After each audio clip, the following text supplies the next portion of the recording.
வணக்கம், welcome to family corner. இன்னைக்கு கொத்து சப்பாத்தி எப்படி பண்ணுறதுன்னு நம்ம பார்க்க போகிறோம். இன்னைக்கு முட்டையை வச்சு நம்ம கொத்து சப்பாத்தி எப்படி பண்ணுறதுன்னு பார்க்க போகிறோம். உங்களுக்கு வேணும்னா முட்டைக்கு பதிலாக நம்ம காய்கறிகள், கேரட், பீன்ஸ், பட்டாணி கூட நம்ம சேர்த்து இதே மாதிரி செய்யலாம். அதற்கு தேவையான பொருட்கள்: சப்பாத்தி 12, வெங்காயம் 4, தக்காளி 2, முட்டை 6, பச்சை மிளகாய் 3, கிராம்பு 4, பட்டை 1 இன்ச், ஏலக்காய் 2, கருவேப்பிலை தேவைக்கேற்ப, உப்பு தேவைக்கேற்ப. உங்ககிட்ட சால்னாவோ குருமாவோ, அதாவது வெஜிடபிள் குருமாவோ, சிக்கன் சால்னா, மட்டன் சால்னா எது இருந்தாலும் அது 1 கப். சால்னா இல்லை அப்படின்னா மிளகாய்த்தூள் 1 டீஸ்பூன், இஞ்சி பூண்டு விழுது 1 டேபிள் ஸ்பூன், மிளகுத்தூள் 1 டீஸ்பூன். இது 3 உங்களுக்கு சால்னாவில் இருக்குது, அதனால் நம்ம சால்னா சேர்த்திக்கிட்டால் இது தேவைப்படாது. இல்லைன்னா இந்த 3 பொருட்களையும் அது கூடவே சேர்த்திக்கோங்க. கடாயில் கொஞ்சமாக எண்ணெய் ஊற்றி, எண்ணெய் சூடானதும் நம்ம பட்டை கிராம்பு அதில் போட்டு தாளிச்சுக்க போகிறோம். அது கூடவே நறுக்கி வச்சிருக்கிற வெங்காயத்தையும் சேர்த்து நல்லா வதக்கிக்க போகிறோம். வெங்காயம் வதங்கும் போது கருவேப்பிலை தலையும் அது கூட சேர்த்து நல்லா வதக்கிக்க போகிறோம். அது கூட பச்சை மிளகாய் சேர்த்து அதையும் நல்லா வதக்கிக்க போகிறோம். இது கூடவே உப்பு சேர்த்து அதையும் வதக்கிக்க போகிறோம்.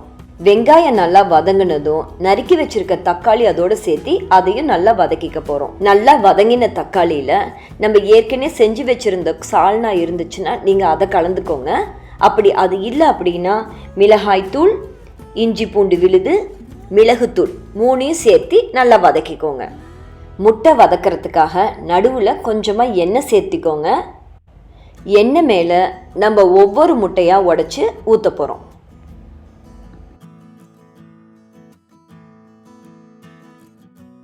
மிதமான தீயில அந்த முட்டை அப்படியே வேகட்டும். உடனே உடைச்சி விட வேண்டாம். ஒரு 2-3 நிமிஷம் கழித்து மஞ்சக்கருவை உடைச்சி விட்டால் போதும். உடனே நீங்கள் உடைச்சிங்கன்னா மஞ்சள் கரு அப்படியே மசாலாவோட கரைஞ்சி உங்களுக்கு முட்டை தனியாக தெரியாது. 2 நிமிஷம் கழித்து அதை நல்லா கலந்து விட்டுருங்க. இந்த மசாலாவோட கலக்கிறதுக்கு நம்ம இப்போ சப்பாத்தி போட்டுக்க போகிறோம். உங்ககிட்ட ஏற்கனவே சப்பாத்தி நம்ம காலையில் பண்ணதோ மதியம் பண்ணதோ இருந்தால் நம்ம அதை கூட பயன்படுத்திக்கலாம்.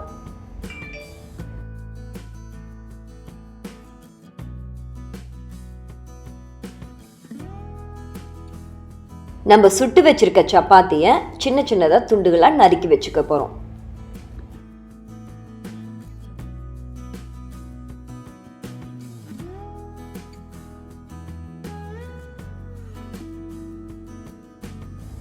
வதங்கிக்கிட்டு இருக்க மசாலாவில் நம்ம இப்போ நறுக்கி வச்சிருக்கிற சப்பாத்தியை சேர்த்திக்க போகிறோம். சப்பாத்தியை நல்லா அந்த மசாலாவோட கலந்து விட்டுருங்க. மசாலாவில் இருக்கிற ஈரம் இந்த சப்பாத்தியில் உறிஞ்சு அதோடைய டேஸ்ட் ரொம்ப ரொம்ப சூப்பராக இருக்கும். காரம் வேணும்னு நினைக்கிறவங்க மிளகுத்தூள் நம்ம கடைசியாக தூவி இறக்கிக்கலாம். இறக்கும்போது ஃப்ரெஷ் கருவேப்பிலை தலை நீங்கள் தூவி விட்டு இறக்குனீங்கன்னா அதோடைய ஃப்ளேவர் இன்னும் சூப்பராக இருக்கும். அவ்வளவுதான்.